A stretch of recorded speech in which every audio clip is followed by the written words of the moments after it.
En fait, la situation dans laquelle j'étais, c'est une situation qui existe toujours, disons largement améliorée, largement modernisée. C'était une forme de placement familial.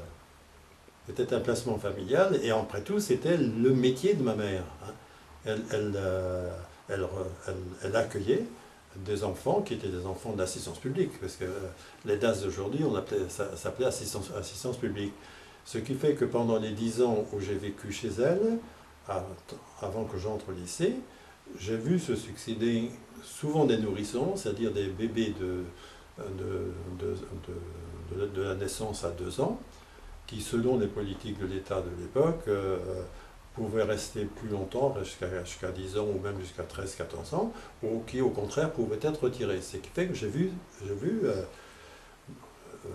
vivant avec nous, dans cette seule pièce, des bébés qu'on appelait des nourrissons.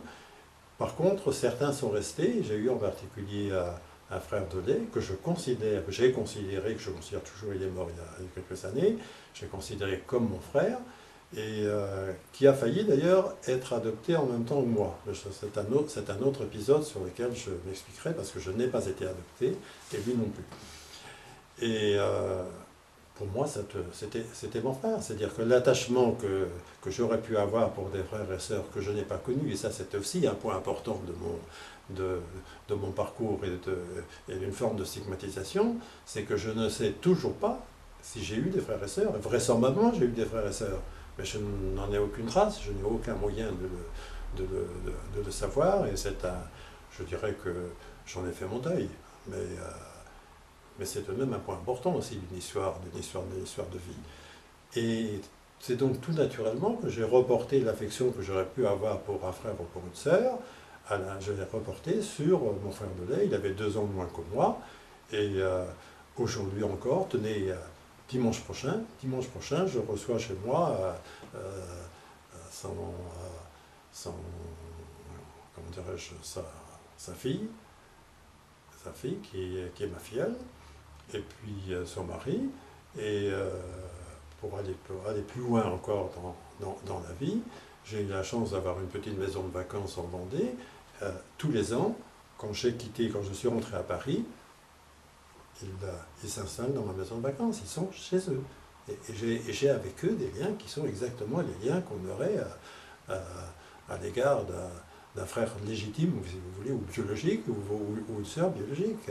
Ils sont mes frères et sœurs, et leurs enfants sont mes petits-neveux ou mes petites-nièces.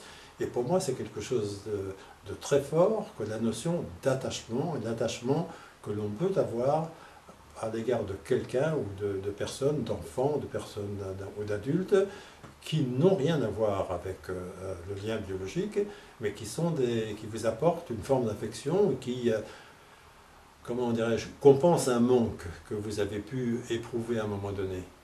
Et quand je dis que ma mère pour moi est sacrée, j'ai noué à l'égard de cette femme, et je crois qu'elle m'en répondait à la même mesure, une relation d'affection que je dirais que c'est une relation d'amour.